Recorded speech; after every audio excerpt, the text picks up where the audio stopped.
బలూచిస్తాన్ పై పాకిస్తాన్ దాడులు చేస్తుంది. బలూచిస్తాన్ మద్దతుదారులే టార్గెట్ చేసుకొని పాక్ దాడులు చేస్తుంది. ఇప్పటివరకు కూడా 145 మంది పాకిస్తాన్కు సంబంధించి దాడులు చేసిన నేపథ్యంలో 145 మంది వరకు కూడా బలూచిస్తాన్ మద్దతుదారులు చనిపోయినట్టు కూడా సమాచారం అందుతోంది.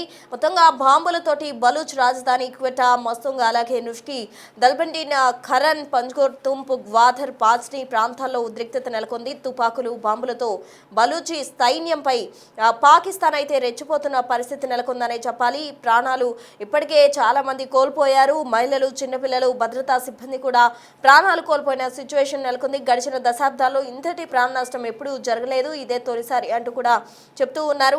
పాక్ దాడులను ఇప్పటికే బలూచిస్తాన్ లిబరేషన్ ఆర్మీ తిప్పికొట్టింది. పాక్ ఆఫ్ఘాన్ సైన్యంపై ఎదురు దాడులు చేస్తోంది. పాక్ దాడులపై ఇంటెలిజెన్స్ సమాచారం ఉందంటూ కూడా బలూచిస్తాన్ చెప్తోంది. అయితే ఇంటెలిజెన్స్ సమాచారం కనుక ఉన్నట్టయితే 145 మంది వరకు కూడా ప్రాణాలు కోల్పోయే వరకు ఏం చేస్తున్నారన్నది ఇప్పుడు ప్రశ్నార్థకంగా మారింది.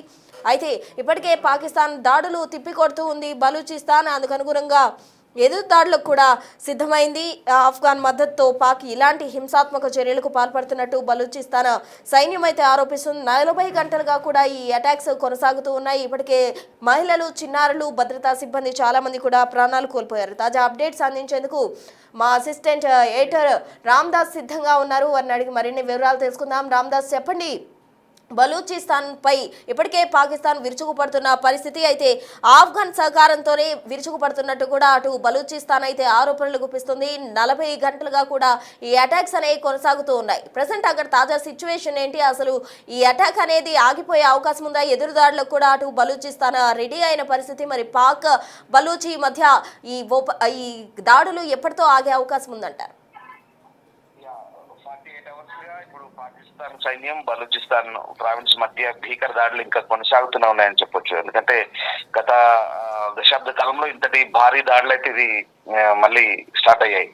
పాకిస్తాన్ లో ఇది 48 అవర్స్ గా సైన్యం బలూచిస్తాన్ ప్రావిన్స్ మధ్య కొనసాగుతున్న దాడులకు సంబంధించిన ప్రస్తుతం ఎప్పటికప్పుడు బాహ్య ప్రపంచానికి వార్తలు కూడా అందుతున్నాయి. పాకిస్తాన్ ఉగ్రవాదులతో పాటు సైన్యాన్ని లక్ష్యంగా చేసుకొని బలూచ్ లిబరేషన్ ఆర్మీ బిఎల్ఏ ఏదైతే చేపట్టిన ఆపరేషన్ హెరోఫ్ ఫేజ్ 2 అంటూ వీళ్ళు చేపట్టారు.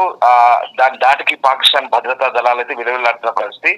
ఈ భీకర దాడులతో ఇరువైపులా కూడా కలిసి సుమారు ఇప్పటి వరకు 225 మంది మరణించినట్లుగా అధికారిక గణాంకాలు మనకు రిపోర్ట్స్ అయితే చెప్తున్న పరిస్థితి. మొత్తం 12 ప్రాంతాల్లో ఇవి మొన్న జనవరి 31 నాడు స్టార్ట్ అయ్యాయి ఈ దాడులు అనేవి.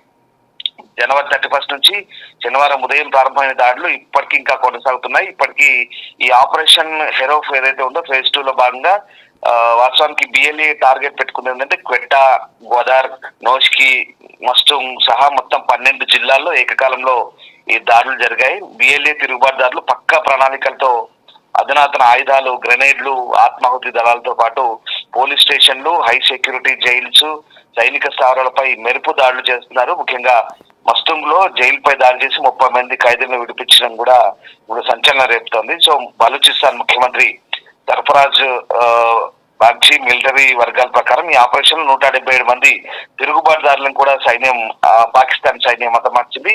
మొత్తం 17 మంది సైనికులు మరణించారు. 31 మంది సామాన్య పౌరులు కూడా ప్రాణాలు కోల్పోయినట్టుగా చెప్తున్నారు. మరోవైపు ఇటు తాము జరిపిన మెరుపుదారులు 200 మందికి పైగా పాకిస్తాన్ సైనికుల్ని మట్టుబెట్టామంటూ పలువురిని బందీలుగా పట్టుకుందామంటూ బిఎల్ఏ ప్రకటిస్తోంది. అయితే ఈ క్లెయిమ్స్ ను పాక్ ప్రభుత్వం అయితే కొట్టిపారేస్తోంది.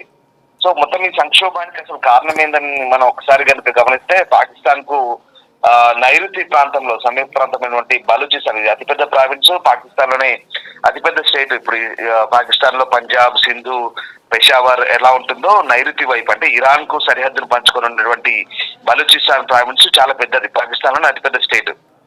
సో దశాబ్దాలుగా అక్కడ వేర్పాటువాదం కొనసాగుతోంది. ఈ వేర్పాటువాద పోరాటం వెనుక లోతైన కారణాలు ఉన్నాయి. ఎందుకంటే దశాబ్దాలుగా అణచివేయబడుతున్నారు, బలూచ్ ప్రజలు అణచివేయబడుతున్నారు. అక్కడ అపారంగా ఉన్నటువంటి రాగి, బంగారం, ఇట్లాంటి ఖనిజ నిక్షేపాలున్నాయి, సహజ వాయు నిక్షేపాలున్నాయి. అయినప్పటికీ కూడా అక్కడ దోపిడీ జరుగుతుంది, కానీ అక్కడ ప్రజలకు అభివృద్ధి లేదు. మానవ హక్కుల ఉల్లంఘన జరుగుతుంది. అక్కడ ప్రజలు అణచివేస్తున్నారు. అక్కడ ఎక్కువగా ఆదివాసీ, గిరిజన ప్రాంతాల తెగల వాళ్ళు ఉంటారు. వాళ్ళందరినీ కూడా పాకిస్తాన్ సైన్యం, పాకిస్తాన్ పాలకులు అణచివేస్తున్న పరిస్థితి. దీంతో వేర్పాటువాదం ప్రారంభమైంది. సపరేట్ గా మేము ఉంటాం, బలూచిస్తాన్ మాకు సపరేట్ దేశంగా ప్రకటించాలంటే వాళ్ళు ఎప్పటి నుంచో డిమాండ్ చేస్తున్నారు. ఇది ఎప్పటి నుంచో ఉంది. మనం స్వాతంత్రం వచ్చిన తర్వాత భారత్ పాకిస్తాన్ ఎప్పుడైతే విడిపోయిందో అప్పుడే బలూచిస్తాన్ సపరేట్ దేశంగా కావాల్సింది. కానీ అప్పుడు కొన్ని కారణాల వల్ల జిన్నా ప్లే చేసిన ట్రిక్ల వల్ల బలూచిస్తాన్ పాకిస్తాన్ ఉండిపోయింది. అప్పటి నుంచి రగులుతూనే ఉంది. దాని తర్వాత కొంత చల్లబడింది. మళ్ళీ 2000 సంవత్సరంలో బిఎల్ఏ ఏర్పడింది. బలూచ్ లిబరేషన్ ఆర్మీ పేరుతో ఏర్పడిన బిఎల్ఏ ఎప్పుడైతే ఉందో అప్పటి నుంచి మళ్ళీ వాళ్ళు హింసాత్మక ధోరణి అవలంబిస్తున్నారు. సో ఆ పందాతో మిలిటెంట్ పందాతో వెళ్తున్నారు. సో దాంతో వాళ్ళని పాకిస్తాన్ అలాగే అమెరికా కూడా వాళ్ళని ఉగ్రవాద సంస్థగా ప్రకటించి అప్పటి నుంచి కూడా వాళ్ళపై ఒక ముద్ర వేసింది. కానీ వాళ్ళు చెప్తుంది ఏంటి, మేము ఫ్రీడమ్ కోసం పోరాడుతున్నాం, ఫ్రీడమ్ ఫైటర్స్ గా స్వతంత్ర రామ్దాస్ ప్రెసెంట్ అయితే బిఎల్ఏ ఆరోపిస్తున్న ప్రధాన ఆరోపణ ఏంటంటే ఆఫ్ఘాన్ సహకారంతోనే పాక్ ఈ విధంగా దాడులకు తెగబడుతుంది, ఆఫ్ఘాన్ సహకారంతోనే ఇదంతా చేస్తుందంటూ కూడా బిఎల్ఏ ఆరోపిస్తుంది. ఇప్పటికే వారు చేసిన దాడులకు ఎదురు దాడులు చేసేందుకు గాను బిఎల్ఏ సిద్ధమైంది. పరిస్థితులు పరిణామాలు ఎలా మారొచ్చంటారు? కేవలం ఆఫ్ఘనిస్తాన్ సహాయంతో బిఎల్ఏ ఇప్పుడు పాకిస్తాన్ ను కలిపి చెప్తుంది. ఆఫ్ఘనిస్తాన్ సహకారంతో పాకిస్తాన్ తమపై దాడి చేస్తుందని ఒకవైపు బిఎల్ఏ అంటుంటే, మరోవైపు ఇక్కడ భారత్ ప్రమేయం ఉంది, భారత్ బిఎల్ఏకు సహకారం అందిస్తున్నట్టు మరోవైపు పాకిస్తాన్ ఆరోపిస్తున్న పరిస్థితి. దీన్ని భారత విదేశాంగ శాఖ తీవ్రంగా తిప్పికొట్టింది. ఎక్కడా తమ ప్రమేయం లేదు, తమకు అసలు అనవసరము, వాళ్ళ విషయాలు జోక్యం చేసుకోవడం అంటూ ఇది భారత్ చెప్తుంది. కానీ పాకిస్తాన్ కు ఆఫ్ఘనిస్తాన్ సహకారం అందిస్తున్నట్టు బిఎల్ఏ చేసిన ఆరోపణలు ఎంతవరకు వాస్తవం ఉన్నదని తేలాల్సింది. ఎందుకంటే ఇప్పటికే ఆఫ్ఘనిస్తాన్ పాకిస్తాన్ మధ్య కూడా పచ్చగడ్డి వేస్తే బగ్గుమనే పరిస్థితి ఉంది. ఎందుకంటే అక్కడ అటు పెషావర్ నుంచి అటు ఖైబర్ పఖ్తూన్ఖ్వా ప్రావిన్స్ పరిసరాల్లో అక్కడ పాకిస్తాన్ కు ఆఫ్ఘనిస్తాన్ కు అక్కడ పడదు. కానీ ఇక్కడ ఆఫ్ఘనిస్తాన్ ఎంతవరకు సహకారం అందిస్తారని మనం ఇంకా దానికి సంబంధించిన పూర్తి నిర్ధారణ అయితే లేదు. కానీ ఇప్పుడున్నటువంటి పరిస్థితుల్లో ఇక్కడ బలూచిస్తాన్ లోని ఈ ఖనిజాలు సహజ వాయువు నిలయం అయితే దీన్ని ఈ సంపదను పాకిస్తాన్ ప్రభుత్వం తరలించిపోతుంది. అంతేకాదు అక్కడ స్థానికులు దారిద్ర్యంలో నెడుతోంది. గోదావరి పోర్ట్ అయితే ఉంటుందో దాన్ని చైనా కప్పయిపోయింది. అక్కడ చైనా పాకిస్తాన్ ఎకనామిక్ కారిడార్ సిపిక్ అంటారు. ఆ కారిడార్ ప్రాజెక్టు వల్ల స్థానికులకు ఎట్లాంటి ఉపాధి లేదు. చైనా పౌరులకు రక్షణ కల్పించే పేరుతో తమపై అణచివేత కొనసాగుతుందంటూ ఎప్పటి నుంచో తిరుగుబాటుదారులు కూడా ఆగ్రహంగా ఉన్నారు. అంటే చైనాకు కట్టబెట్టింది అక్కడ ఆ ప్రాంతాలను కూడా.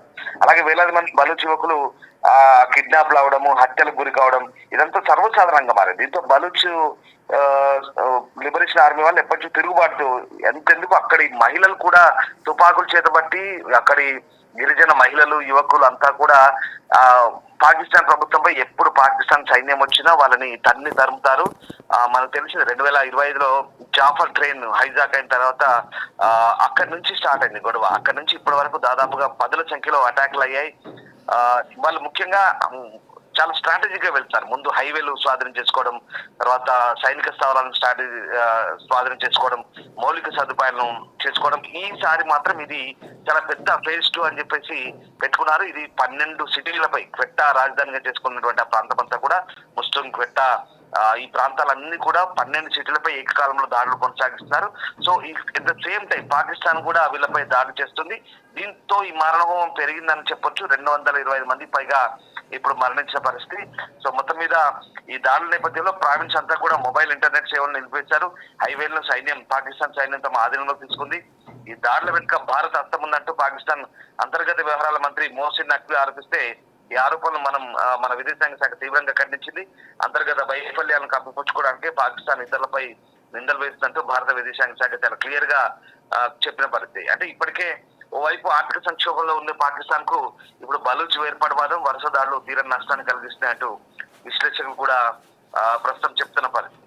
ఏదేమైనా బలూచిస్తాన్ ప్రావిన్స్ లో ప్రస్తుతం సిచ్యువేషన్ అస్సలు బాగలేదు.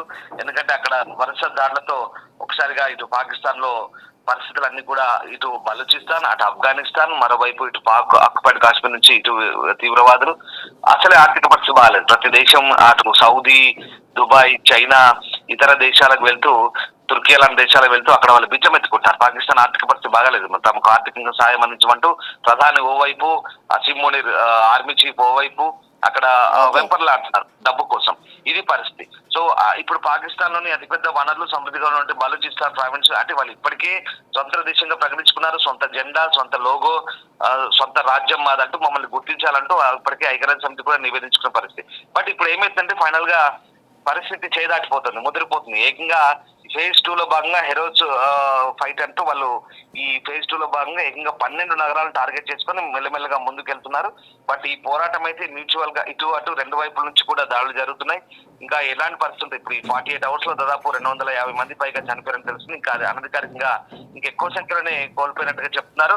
ఇందులో ఒక కీలక మార్పు ఏంటంటే గతంలో కేవలం పురుషులకే పరిమితమైన పోరాటం ఇప్పుడు మహిళా ఆత్మహత్య దళాలు కూడా ప్రధాన పాత్ర పోషిస్తున్నాయి. చదువుకున్న యువకులు కూడా ఈ మార్గంలోకి రావడం కొంత Right. ఆందోళన కలిగించే అంశమైనప్పటికీ కూడా ఈ ముజీద్ బ్రిగేడ్ ఇట్లాంటి రకమైన దాడులకు ప్రణాళికలు చేస్తున్నారు. ఇక్కడ ఒక ఇద్దరు మహిళల గురించి ప్రత్యేకంగా చెప్పాలి. ఆసిఫా ముంగల్, హవా బలూచ్ వంటి యువతుల పేర్లు ప్రస్తుతం అంతర్జాతీయ స్థాయిలో చర్చనీయాంశంగా మారుతున్నాయి. వీళ్ళు ఆ ఇద్దరు వీర మహిళలుగా వాళ్ళు కీర్తిస్తున్నారు. వీళ్ళు ఇప్పటికే పాకిస్తాన్ ఐఎస్ఐని టార్గెట్ చేస్తారు. అక్కడ సెంటర్ పై నోష్కి ప్రాంతంలో జనవరి 31న దాడులు చేశారు. ఈ రకంగా ఆ యువతులు కూడా ఇప్పుడు వాళ్ళకు తోడు వాళ్ళ దేశం యొక్క ప్రాణాలు అర్పించిన పరిస్థితి కనబడుతోంది. సో ఏదేమైనా బలూచ్ పాకిస్తాన్ మధ్య జరుగుతున్న పోరాటం అయితే పీక్స్కి వచ్చిందని చెప్పొచ్చు ఇప్పుడు. Right Ramdas, thank you.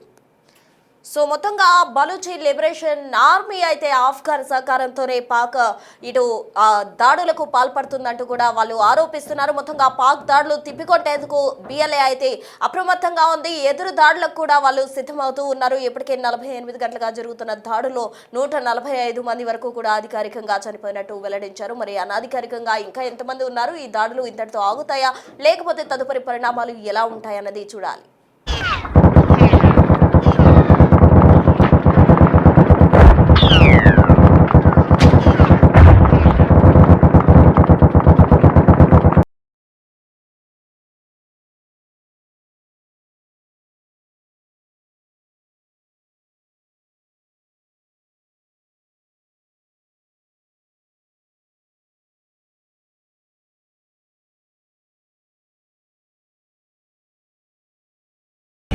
Province.